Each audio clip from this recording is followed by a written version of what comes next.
Important है, उसमें मैं बात करूंगा, लेकिन पहले मैं अपने समाज का बात करूंगा।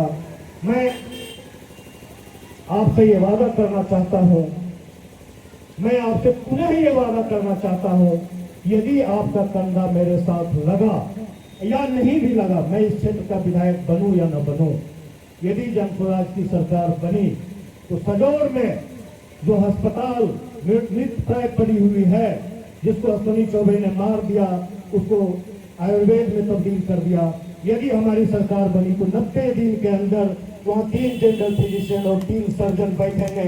ये मेरा वादा है आपसे। और एक डेढ़ साल के अंदर उसको मैं 30 सैये का अस्पताल बना दूंगा, ताकि हमारे माता बहनों को, हमारे बुजुर्गों को, हमारे बच्चों को इलाज के लिए भागलपुर नहीं जाना पड़े।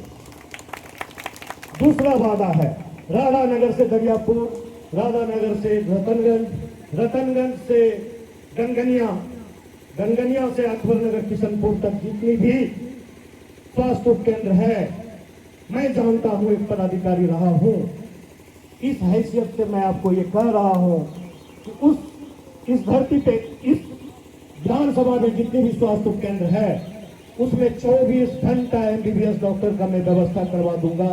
यदि एक दिन भी भागा तो उस डॉक्टर की नौकरी चली जाएगी। ये मेरा वादा है आपको।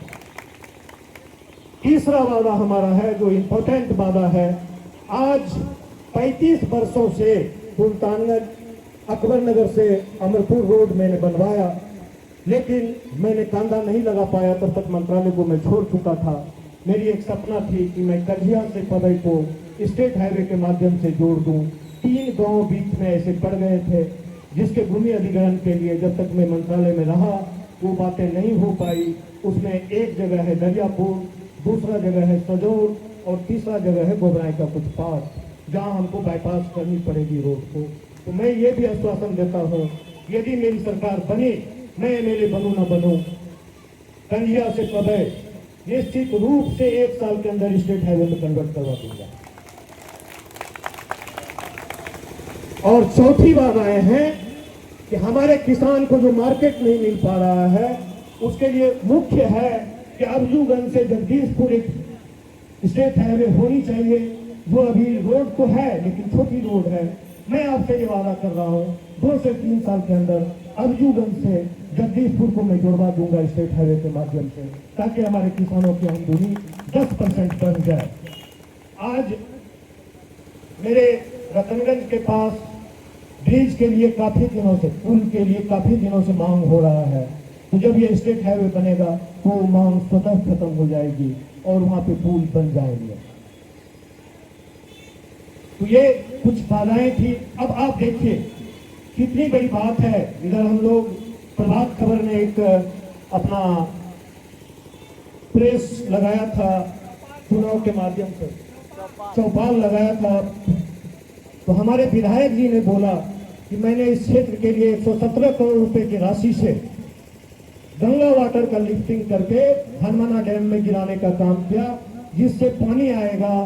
तो वो ऐसा बोल रहे थे कि हमारे साकुन के 10 प्रखंड का पटवन हो जाएगा, जबकि सच्चाई यही है कि पंचायत भी वो भूल चुके थे कि सजौर के पूरब में, साकुन के पहाड़ के पूरब में भी कोई पंचायत है। तो मैं आप लोगों से वादा करता हूं कि जो मुख्य स्रोत चांदन है, उससे जुड़ी हुई जितनी भी नदी है, चाहे वो अंधरी हो, गुलाली हो, उसको मैं 90 दिन के अंदर चालू करवाने का प्रयास करूंगा। और वो 60 से 70 करोड़ की राशि में चालू हो जाएगा।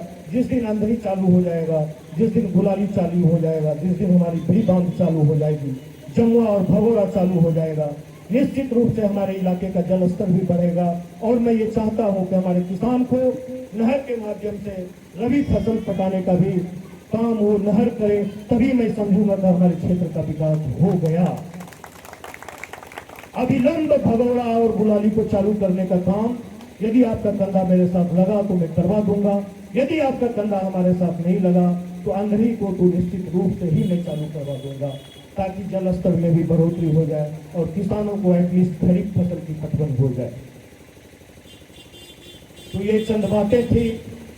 अब देखिए कि हम लोगों के पार्टी के दबाव के वजह से नीतीश जी नींद से भागे और जो हमारे बुजुर्ग माता, बुजुर्ग पुरुष, दिव्यांग भाई, दिव्यांग बहन, विधवा बहन, विधवा माता को जो नीतीश कुमार भीख स्वरूप 400 रुपया दे रहे थे, हम लोगों के दबाव में आके उस पेंशन को उसने 1100 रुपया किया। लेकिन हम जनस्वराज इसको मानने वाले नहीं हैं। यदि जनस्वराज की सरकार बनी तो इसी कार्तिक अगहन महीने से हमारे सारे बुजुर्ग को, हमारे सारे विधवा बहन माताओं को, हमारे सारे दिव्यांग भाई बहन को वो पेंशन 2000 रुपया कर दिया जाएगा। अब मुख्य चीज है कि जब तक बच्चे पढ़ेंगे नहीं तब तक समाज का विकास होगा नहीं। तो बच्चे कैसे पढ़ेंगे? उसके लिए जरूरी नहीं है कि सदौर में स्कूल है तो हमारे बच्चे पढ़ेंगे।